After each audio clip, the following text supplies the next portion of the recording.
ঈদ মানেই নানা রকম সিমাই রান্নার বাহার। আর সবথেকে স্পেশাল যেটা হলো ঝুরঝুরে ভাজা সেমাই যদি হয়, সত্যি আহা, এই স্বাদের যেন কোনো তুলনা হয় না। দেখতেই পাচ্ছেন কতটা ঝুরঝুরে হয়েছে, আর খেতেও কিন্তু অসাধারণ হয়েছে। তাই ঝটপট দেরি না করে আমি আপনাদের জন্য হাজির হলাম এই রেসিপিটা নিয়ে, কিভাবে এত মজাদার, এত সুন্দর এবং এত ঝরঝরে সিমাই রান্না করা যায়। তো চলুন সরাসরি চলে যাই রেসিপিটিতে। প্রথমেই আমি একটা কড়াই নিয়েছি, কড়াইটা গরম হয়ে আসলে এর মধ্যে দিয়ে দিচ্ছি ঘি। আমি এখানে ঘিয়ের পরিমাণ দিয়েছি 1.5 টেবিল চামচ মতন। ঘিটা গরম হয়ে আসলে এর মধ্যে এবার দিয়ে দেবো সেমাই। সেমাই আমি এখানে নিয়েছি 200 গ্রাম। অনেক সময় সেমাই হয় সোজা, যেগুলো স্ট্রেটগুলো, সেগুলোও দেওয়া যায়, বা লাচ্ছা সেমাই যে পাকানো আছে সেগুলোও হয়।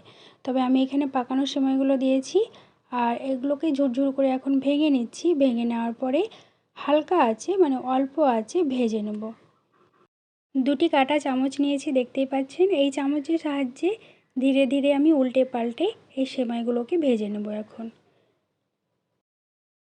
প্রথমে কাঁটা চামচের সাহায্যে করলেও পরবর্তীতে আমি বড় 2টো খুন্তি নিয়েছি। এর কারণ হলো কাঁটা চামচগুলো তো ছোটো, সেভাবে কিন্তু সুবিধাজনকভাবে নাড়া হচ্ছিল না, সেই জন্য। ঘিয়ের মধ্যে এখন সেমাইগুলো খুব ভালোভাবে মিশে গেছে, দেখতেই পাচ্ছেন কালারও অনেকটা চেঞ্জ হয়ে গেছে। এখন আমি অ্যাড করছি কিছু ড্রাই ফ্রুটের মধ্যে আছে কিশমিশ দিলাম। কিশমিশগুলো কিন্তু আমি যেগুলো বড় আছে সেগুলো ছোট করে কেটে দিয়েছি। আর দিয়ে দেবো ভাঙা কিছু আমন্ড বাদাম, আপনারা চাইলে কাজু বাদামও দিতে পারেন। আর এর মধ্যে অ্যাড করছি কোরানো নারকেল। 4 ভাগের 1 ভাগ আমি এখানে দিয়েছি 200 গ্রামের সেমাইয়ের জন্য।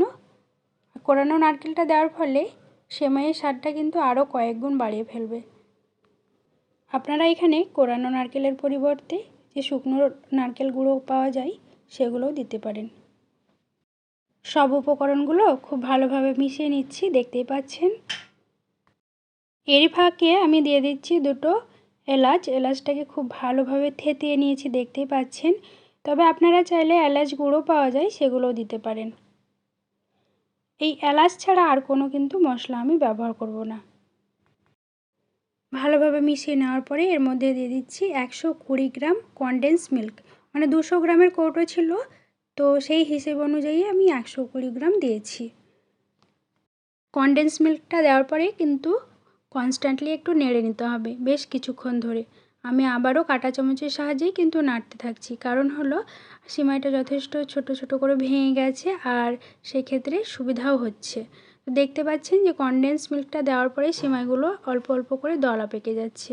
এই নাড়তে থাকলে দলাটা পাকবে না, কিন্তু যে কনডেন্স মিল্কের মিষ্টতাটা সেটা সিমাইয়ের মধ্যে ঢুকে যাবে, আর সিমাইটা নরম হয়ে আসবে।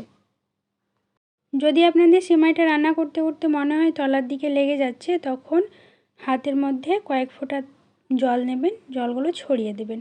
মানে ওই 5-6 ফোঁটা দিলেই হয়ে যাবে, বেশি নয়, না তো দলা পেকে নরম ঘ্যাট হয়ে যাবে।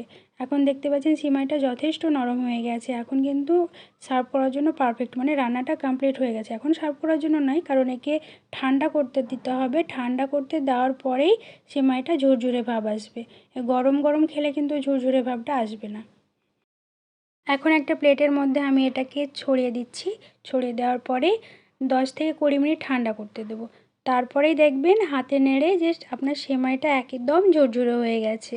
তো যাই হোক, এই তো আজকের এই রেসিপিটা আশা করি আপনাদের ভালো লেগেছে। আর দেখা হবে আবার পরবর্তী নতুন কোনো রেসিপিতে। ঈদ স্পেশাল আরও রেসিপি আসবে আমার এই চ্যানেলে।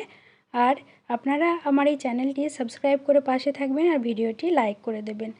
ততক্ষণের জন্য ভালো থাকবেন, সুস্থ থাকবেন। আর দেখতে পাচ্ছেন সিমাইটা কীরকম ঝুরঝুরে হয়েছে, খেতেও কিন্তু অসাধারণ হয়েছে। আপনারা বানিয়ে দেখবেন, খুব ভালো লাগবে।